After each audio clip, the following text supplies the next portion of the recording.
বুবলি বা ওই আবার পার্সোনাল লাস্ট ইস্যুর কিছুদিন পর মনে হয়েছে যে ধৈর্যের একটা সীমা আছে। আমার সবকিছুর ঊর্ধ্বে আমার সন্তানের বাবাকে আমি কোনো অপমান করে বোল্ড হতে চাই না। আমি তাকে সম্মান দিয়ে আমি থাকতে চাই এবং আমি এক্সপেক্ট করেছিলাম যে তিনি সম্মান দেবেন। ওনাকে আমি ঘৃণা করি, ওনার নাম নিতে আমার ব্যক্তিত্বে বাজে। সাকিবের পৃথিবী এখন একটাই।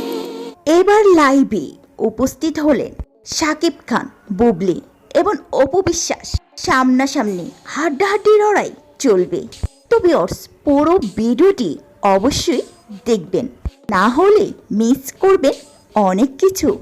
বর্তমানে বাংলাদেশের মিডিয়া ইন্ডাস্ট্রিতে যিনি সুপারস্টার তিনি হলেন শাকিব খান। অনেকে তাকে সম্মানের চোখে দেখেন, আবার অনেকেই বলেন তাকে চরিত্রহীন মানুষ। সম্প্রতি বুবলির কন্যা সন্তান জন্ম দেওয়ার নিয়ে সোশ্যাল মিডিয়াতে এক বিতর্কিত পরিবেশ সৃষ্টি হয়েছে। শাকিব খানের কাছে যখনই সন্তান নিয়ে জানতে চাওয়া হয় তখন তিনি উত্তর দিন, মানুষ আছে যারা আমাকে ভালোবাসে, দেশে বিদেশে কোটি মানুষ আছে যারা আমার পক্ষ থেকে জবাবটা দিয়ে দেয়, এবং আমার বিশ্বাস আছে যে সমস্ত কিছুর কিন্তু অভিযোগ আমার বিরুদ্ধে যা হয়, যা কিছু হয়, সমস্ত কিছুর প্রমাণাদি কিন্তু আবার আপনারাই দিয়ে দেন, সেটা দুদিন আগে বা দুদিন পরে। সেই জন্য আমি কিন্তু কখনোই খুব একটা প্রতিবাদও করি না, খুব একটা কাছেও আসি না। আমি জানি যে দুদিন পর তো সবকিছু দুধ কা দুধ পানি কা পানিই হয়ে যাবে, সব তো সামনেই চলে আসবে। আপনি ডিবি থেকে সীমাবদ্ধ হতে থাকেন না, আদালতে যাবেন। বাট আমার কাছে ওই বুবলি বা ওই আবার পার্সোনাল লাস্ট ইস্যুর কিছুদিন পর মনে হয়েছে যে ধৈর্যের একটা সীমা আছে। আসলে আমি চুপ থাকি, সবাই চাণক্য নীতিতে একটা কথা আছে, আমি সেটা পড়েছি ওই জাস্ট কিছুদিন আগে, যে জঙ্গলে নাকি সোজা গাছটাকেই সবচেয়ে আগে কাটা হয়। আর আগে কথা বলা হতো যে বোবার কোনো শত্রু নেই, এখন দেখা যায় বোবারই হচ্ছে সবচাইতে বেশি শত্রু। বিকজ অন্যদিকে শাকিব খানের দ্বিতীয় স্ত্রী বুবলি, তিনিও পেশা একজন নায়িকা। শাকিবের হাত ধরে সিনেমাতে আসা, তারপর থেকে এই হাত আর ছেড়ে দেওয়া হলো না। শেষ পর্যন্ত হাত দুটো বন্ধনে আবদ্ধ হলো। শাকিব খান লাইভে বলে গেল আর বুবলি শুনে গেল, তা তো হবে না। চলুন শুনিনি বুবলি কি বলছে। আমি যখন নতুন ফিল্মে এসেছিলাম তখন কিন্তু উনি একদম প্রতিষ্ঠিত একজন নায়ক। ওনার কাছ থেকে কোনো কন্ট্রিবিউশন না পেলে আমার কি সাহস ছিল আমি একজন নতুন হিসেবে আমার তার সাথে কোনো কিছুতে ইনভলভ হবার।